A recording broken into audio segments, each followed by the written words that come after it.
Hello everyone, ഇന്ന് നമ്മൾ നോക്കാൻ പോകുന്നത് ഫേസ് കോൺട്രാസ്റ്റ് മൈക്രോസ്കോപ്പി വളരെ സിംപ്ലിഫൈഡ് ആയിട്ട് എങ്ങനെ മനസ്സിലാക്കാം എന്നുള്ളതാണ്. ഒരു ലൈറ്റ് മൈക്രോസ്കോപ്പി, ഒരു സിമ്പിൾ ലൈറ്റ് മൈക്രോസ്കോപ്പ് നമ്മൾ എടുത്തിട്ട് അതുവഴി നോക്കുമ്പോൾ ഒരു സ്പെസിമെനെ നമുക്ക് അടിയിലുള്ള സാധനത്തിനെ കാണാമെന്നല്ലാതെ ഒരുപാട് ഡീറ്റെയിൽഡ് ആയിട്ട് അതിനകത്തുള്ള ഒത്തിരി ഫൈനസ്റ്റ് മോസ്റ്റ് ഡീറ്റെയിൽസ് നമുക്ക് കാണാൻ വളരെ ബുദ്ധിമുട്ടാണ്. കാരണം ഇപ്പോൾ ഒരു ലൈവ് സെല്ലാണ് നമ്മുടെ സ്പെസിമെനെങ്കിൽ അതിനെ സ്റ്റെയിൻ ചെയ്യുമ്പോൾ ആ സെല്ല് നശിച്ചു പോകുന്നു. അപ്പോൾ ലൈവായിട്ടുള്ള സെല്ലിൻ്റെ ഫീച്ചേഴ്സ് നമുക്ക് ഒരിക്കലും ഒരു ലൈറ്റ് ഫീൽഡ് മൈക്രോസ്കോപ്പി വഴി നമുക്ക് കാണാൻ സാധിക്കില്ല. അപ്പോൾ അതുകൊണ്ട് തന്നെ നമ്മുടെ സ്പെസിമെൻ്റെ നമുക്ക് ആവശ്യമായ റീജിയൻസ് ഒരു വളരെ ഡിഫൈൻഡ് ആയിട്ടുള്ള കോൺട്രാസ്റ്റ് ഉപയോഗിച്ച് കാണുവാൻ വേണ്ടിയിട്ടാണ് ഈ പറയുന്ന ഫേസ് കോൺട്രാസ്റ്റ് മൈക്രോസ്കോപ്പി ഉപയോഗിക്കുന്നത്. ലൈവ് സെൽസ് നമുക്കതിൽ ഉപയോഗിക്കാം. ഫേസ് ഷിഫ്റ്റ് എന്നുള്ളൊരു കൺസെപ്റ്റ് ഏറ്റവും സിംപ്ലിഫൈഡ് ആയിട്ട് ഞാൻ പറഞ്ഞു തരാം. 2 ഡിഫറെൻറ്റ് ഡെൻസിറ്റി ഉള്ള മീഡിയം വഴി നമ്മുടെ ലൈറ്റ് പാസ് ചെയ്ത് വരുമ്പോൾ ഡെൻസിറ്റി കൂടിയ മീഡിയത്തിൽ നിന്നും വരുന്ന ലൈറ്റും കുറഞ്ഞ മീഡിയത്തിൽ നിന്നും വരുന്ന ലൈറ്റും രണ്ടുപേർക്കും 2 ഫേസുകളായിട്ടായിരിക്കും കാണപ്പെടുക. അതായത് ഈ ഇമേജ് നോക്കിയാൽ നിങ്ങൾക്ക് മനസ്സിലാവും, ആ വേവുകൾ ഒരേ പോയിന്റിൽ കൂടി ആയിരിക്കില്ല, രണ്ടും 2 രീതിയിൽ 2 ഫേസിൽ കൂടി ആയിരിക്കും പാസ് ചെയ്ത് വരുന്നത്. ഫോർ എക്സാമ്പിൾ, നമ്മുടെ സ്പെസിമെൻ വഴി പാസ് ചെയ്യുന്ന ലൈറ്റ് കൂടുതൽ ഡെൻസ് ആയ മീഡിയം വഴി പാസ് ചെയ്ത് വരുന്നു. സ്പെസിമെനെ ചുറ്റും വഴി പാസ് ചെയ്ത് വരുന്ന ലൈറ്റ് അത്രയും ഡെൻസ് അല്ലാത്ത എയർ മീഡിയം വഴി പാസ് ചെയ്ത് വരുന്നു. അപ്പോൾ ഈ 2 പുറത്തേക്ക് വരുന്ന ലൈറ്റുകൾക്കും ഫേസ് വ്യത്യാസമായിരിക്കും. അതുകൊണ്ട് തന്നെ അവിടെ ഒരു ഫേസ് ഷിഫ്റ്റ് നടക്കുന്നുണ്ട്.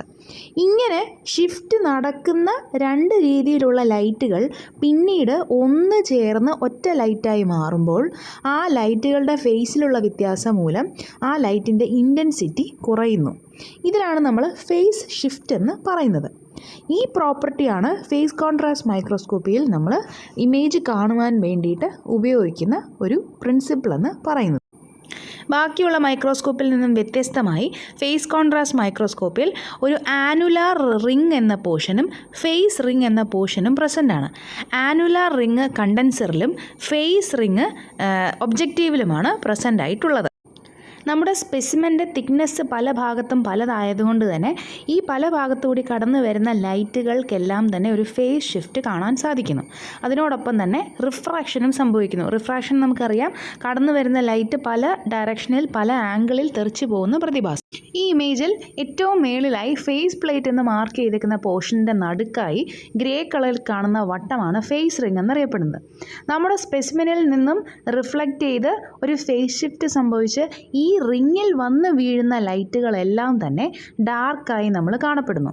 എന്നാൽ സ്പെസിമെൻ്റെ ചില ഭാഗത്ത് നിന്നും ഫേസ് ഷിഫ്റ്റ് കുറഞ്ഞ് നടുക്കത്തെ വെള്ള ഭാഗത്ത്, ആ റിങ്ങിൻ്റെ നടുക്കത്തെ വെള്ള ഭാഗം വഴി ഒബ്ജക്റ്റീവിൽ കൂടി കടന്നു വരുന്ന ലൈറ്റുകളെല്ലാം ബ്രൈറ്റായും കാണപ്പെടുന്നു.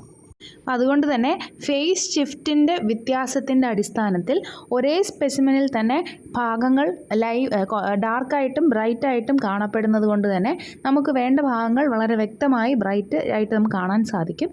അതുകൊണ്ടാണ് ഈ മൈക്രോസ്കോപ്പി നമ്മൾ ഫേസ് കോൺട്രാസ്റ്റ് മൈക്രോസ്കോപ്പി എന്ന് പേര് കൊടുത്തിരിക്കുന്നത്. ഈ ഇമേജിൽ കാണുന്ന ഈ ഫിഗർ നിങ്ങൾ പഠിച്ച് വരച്ചും കൂടെ കൊടുക്കുകയാണെങ്കിൽ ഫുൾ മാർക്ക് നിങ്ങൾക്ക് മേടിക്കാം.